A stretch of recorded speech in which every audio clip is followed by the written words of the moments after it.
प्रश्न संख्या 4 के पहले भाग तक हम पहले ही हल कर चुके हैं। अब हम इसके आगे वाले भाग हल करना शुरू करते हैं। अब इसके दूसरे भाग में दिया गया है कि एक भिन्न 1/3 हो जाती है जब उसके अंश से 1 घटाया जाता है, और वह 1/4 हो जाती है जब हर में 8 जोड़ दिया जाता है। वह भिन्न हमें ज्ञात करनी है। तो भिन्न के अंदर अंश और हर दो ही भाग होंगे। तो माना भिन्न का अंश x है, माना भिन्न का अंश जो है वो x है, तथा भिन्न का जो हर है वो है y। तो भिन्न बन जाएगी क्या, x/y। भिन्न बन जाएगी x/y। अब पहली स्थिति में इसने कहा है एक अंश में से 1 घटाया जाता है, तो उसका मान 1/3 हो जाएगा। तो स्थिति 1, स्थिति पहली, ये अंश है, ये हर है। अंश में से जब 1 घटाया जाता है तो इसका मान 1/3 हो जाता है। अब इनको वज्र गुणा करते हैं तो 3 गुणा हो जाएगा किससे, x-1 से। तो 3 गुणा x-1, और y का गुणा हो जाएगा 1 से ही। 3 को जब x से गुणा करेंगे तो 3x, 3 का -1 से गुणा -3, और y का 1 से गुणा y आएगा। पक्षांतरण करने पर y इधर आके माइनस का हो जाएगा, बराबर 0। समीकरण नंबर 1। इसी प्रकार स्थिति दूसरी की बात करते हैं, जिसमें कहा गया है कि 1/4 हो जाता है। इसका मान कब, जब हर में 8 जोड़ दिया जाता है। तो अंश बटा हर के रूप में x और y है। जब हम हर में 8 जोड़ देते हैं तो इसका मान 1/4 हो जाता है। फिर से वज्र गुणा कर लेते हैं तो 4 तो हो जाएगा x से गुणा, तो ये हो गया 4x, और y + 8 1 से गुणा होगा तो y + 8 ही आएगा। तो 4x - y - 8 बराबर 0। समीकरण नंबर 2। अब ये दो समीकरण हम इनको किसी भी बीजगणितीय विधि से हल कर सकते हैं। तो हम क्या करते हैं, समीकरण 2 में समीकरण 1 को घटा देते हैं। समीकरण 2 में से समीकरण 1 को घटा रहे हैं, यानी हम विलोपन विधि का काम में ले रहे हैं। तो समीकरण 2 है 4x - y - 8 बराबर 0, और समीकरण 1 है 3x - y - 3 बराबर 0। विलोपन विधि में घटा रहे हैं तो चिन्ह बदल जाएंगे। तो ये माइनस का हो जाएगा, ये प्लस का, ये भी प्लस का। यहाँ y से y कट जाएगा। 4x में से 3x चला गया तो बचेगा 1x, और 8 में से जब 3 चला जाएगा तो -5 बच रहा है, बराबर 0। 5 का पक्षांतरण करेंगे तो 5 पक्ष प्लस का हो जाएगा, तो x का मान आ गया 5। अब ये x का मान हम समीकरण 1 या 2 किसी में भी रख सकते हैं। तो x का मान समीकरण 1 में रखने पर, अब समीकरण 1 क्या है, समीकरण 1 है 3x - y - 3 बराबर 0। 3x - y - 3 बराबर 0। तो 3 का 3, x का मान हमारे पास 5 आया है, -y - 3 बराबर 0। तीनों पंजे हो जाएंगे 15, -y - 3 बराबर 0। 15 में से 3 गए तो बचेगा 12, -y बराबर 0। y को उधर भेजेंगे प्लस का हो जाएगा, तो y बराबर 12। तो x का मान 5 और y का मान 12 आया।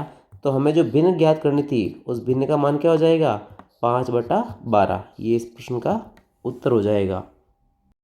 अब अगर हम इस प्रश्न के तीसरे भाग की बात करें तो इसमें दिया गया है कि यश ने एक टेस्ट में 40 अंक अर्जित किए जब उसे प्रत्येक सही उत्तर पर 3 अंक मिले, तथा अशुद्ध यानी गलत उत्तर पर 1 अंक की कटौती की गई।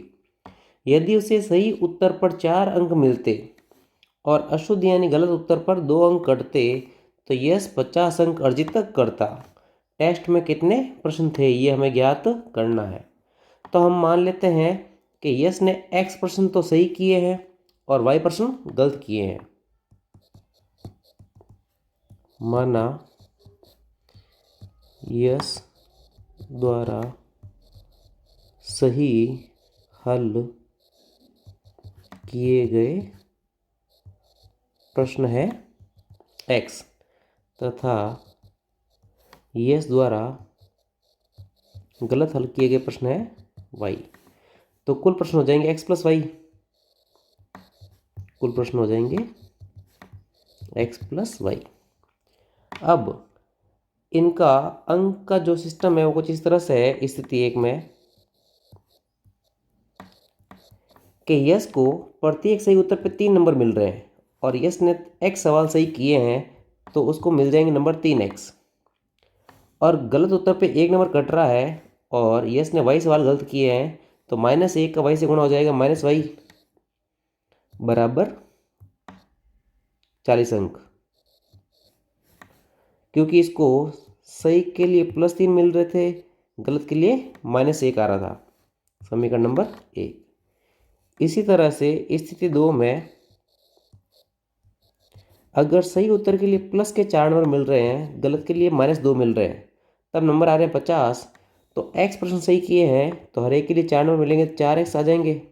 और y प्रश्न गलत किए हैं तो -2 हो जाएंगे, तो -2y हो जाएगा बराबर नंबर आ जाएंगे 50। समीकरण नंबर 2। अब इन दोनों समीकरणों को हम किसी भी बीजगणितीय विधि से हल कर सकते हैं।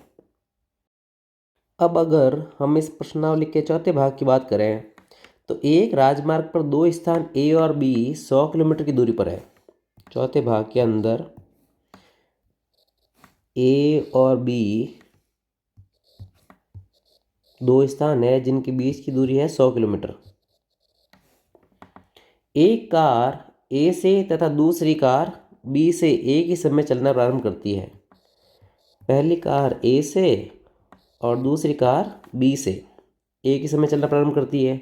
यदि ये कारें भिन्न भिन्न चालों से एक ही दिशा में चलती है तो 5 घंटे पश्चात मिलती है। यानी दोनों कारें अगर एक ही दिशा में चल रही है तो इनको मिलने में 5 घंटे लग रहे हैं। यदि वे विपरीत दिशा में चलती है तो 1 घंटे पश्चात मिलती है। यानी पहली कार इस तरफ और दूसरी कार भी इसके सामने ही आ रही है तो ये 1 घंटे पश्चात मिल जाती है। दोनों कारों की हमें चाल ज्ञात करनी है। तो हम मान लेते हैं पहली कार की चाल है x किलोमीटर प्रति घंटा। माना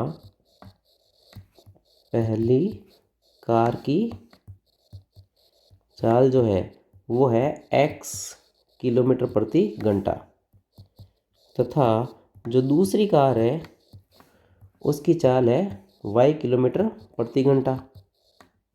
अब स्थिति 1 के अंदर जब ये दोनों कारें एक ही दिशा में चल रही है तो 5 घंटे बाद ये मिल जाती है। तो 5 घंटे में पहली कार द्वारा तय की गई दूरी, 5 घंटे में पहली कार द्वारा तय की गई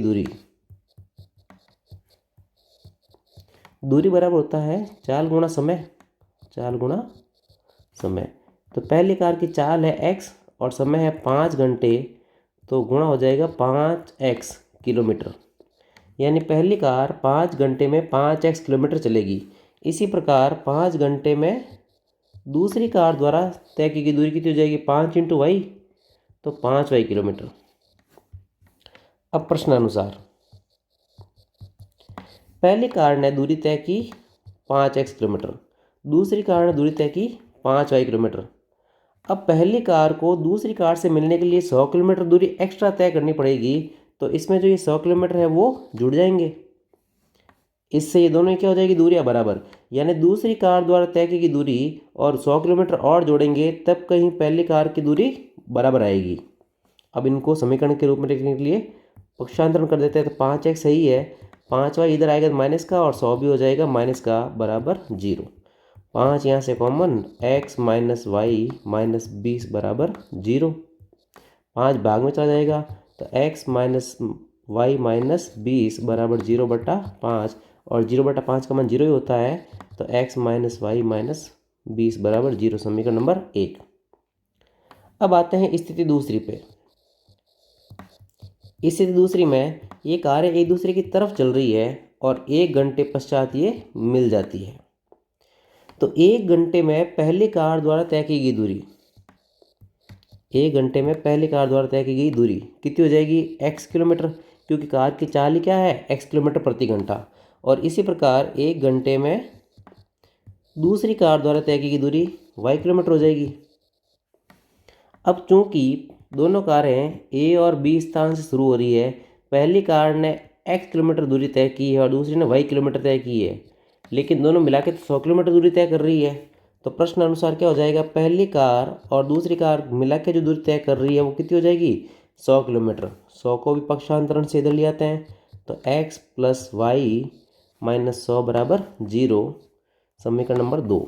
ये दो समीकरण हम किसी भी बीजगणित विधि से हल करके x और y के मान निकाल सकते हैं।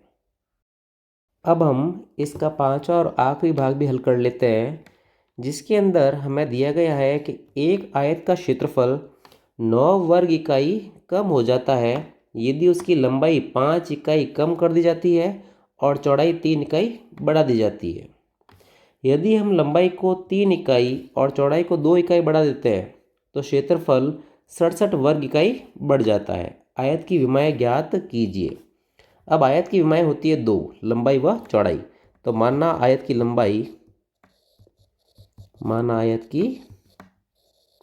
लंबाई है x मीटर या x इकाई, यहाँ पे इकाई दे रखी, इकाई ले लेते हैं, तथा आयत की जो चौड़ाई है उसको हम ले लेते हैं y इकाई। अब आयत का क्षेत्रफल होता है लंबाई गुणा चौड़ाई। आयत का क्षेत्रफल लंबाई गुणा चौड़ाई। लंबाई x है, चौड़ाई y है, तो x का y से गुणा क्या हो जाएगा, xy वर्ग इकाई। क्षेत्रफल हमेशा वर्ग इकाई में ही आते हैं। अब स्थिति 1 के अनुसार यदि इसकी लंबाई और चौड़ाई में कुछ परिवर्तन किया जाए, लंबाई और चौड़ाई, लंबाई को तो 5 इकाई कम किया जा रहा है और चौड़ाई को 3 इकाई बढ़ाया जा रहा है, तो लंबाई पहले x थी वो हो जाएगी x - 5 इकाई, और चौड़ाई जो पहले y थी उसको 3 बढ़ा रहे हैं तो y + 3 इकाई हो जाएगी, y + 3 इकाई। अब इसका क्षेत्रफल फिर से ज्ञात कर लेते हैं। आयत का क्षेत्रफल फिर से लंबाई गुणा चौड़ाई। लंबाई है कितनी, x - 5, चौड़ाई है y + 3। इनको गुणा कर लेते हैं तो पहले x का गुणा y से तो आ जाएगा xy, फिर x का गुणा 3 से तो आ जाएगा 3x, फिर -5 का गुणा y से तो -5y, और -5 का गुणा 3 से तो -15 वर्ग इकाई। ये क्षेत्रफल आ गया। अब प्रश्न के अनुसार ये क्षेत्रफल पहले की तुलना में 9 वर्ग इकाई कम हो चुका है। तो पहले क्षेत्रफल क्या था, xy। अब क्षेत्रफल जो आया है xy + 3x - 5y - 15, ये क्षेत्रफल पहले वाले क्षेत्रफल की तुलना में 9 वर्ग इकाई कम है। तो इसमें अगर 9 जोड़ दिया जाए तो ये पहले वाले के बराबर हो जाएगा। अब यह xy से xy तो कट जाएगा, तो समीकरण क्या बचेगा, 3x - 5y माइनस के 15 में से 9 चला जाएगा तो -6 बराबर 0। समीकरण नंबर 1। अब आते हैं स्थिति दूसरी पे। इसमें भी लंबाई और चौड़ाई में परिवर्तन किया जा रहा है। इस बार लंबाई को 3 इकाई और चौड़ाई को 2 इकाई बढ़ाया जा रहा है। तो लंबाई पहले जो x थी वो हो जाएगी x + 3 इकाई, और चौड़ाई जो y थी वो हो जाएगी y + 2 इकाई। अब फिर से इसका क्या निकाल लेते हैं, क्षेत्रफल। तो आयत का क्षेत्रफल फिर से हो जाएगा लंबाई गुणा चौड़ाई। लंबाई है इस बार x + 3 और चौड़ाई है y + 2 वर्ग इकाई हो जाएगा। x को y से जब गुणा करेंगे तो आ जाएगा xy, x का 2 से गुणा 2x, 3 का y से गुणा 3y और 3 का 2 से गुणा 6। क्षेत्रफल है इसलिए वर्ग इकाई आ जाएगा। अब क्षेत्रफल में क्या परिवर्तन आएगा, तो प्रश्नानुसार पहले क्षेत्रफल था xy, अब क्षेत्रफल आया xy + 2x + 3y + 6। अब जो क्षेत्रफल आया है वो पहले वाले क्षेत्रफल की तुलना में 67 वर्ग इकाई बढ़ा हुआ है। यानी ये जो नया क्षेत्रफल आया है ये पहले वाले की तुलना में 67 वर्ग इकाई ज़्यादा है। तो इसमें से हम 67 क्या कर देंगे, माइनस कर देंगे, जिससे ये पहले वाले के बराबर हो जाएगा। फिर से xy से xy कट जाएगा तो बचेगा 2x + 3y, 6 - 67 यानी -61 बराबर 0। समीकरण नंबर 2। इस प्रकार हमारे पास दो समीकरण आ चुके हैं। इन दोनों समीकरणों को हम किसी भी बीजगणितीय विधि से हल करके x और y का मान निकाल सकते हैं। x उस आयत की लंबाई हो जाएगी और y उस आयत की चौड़ाई हो जाएगी।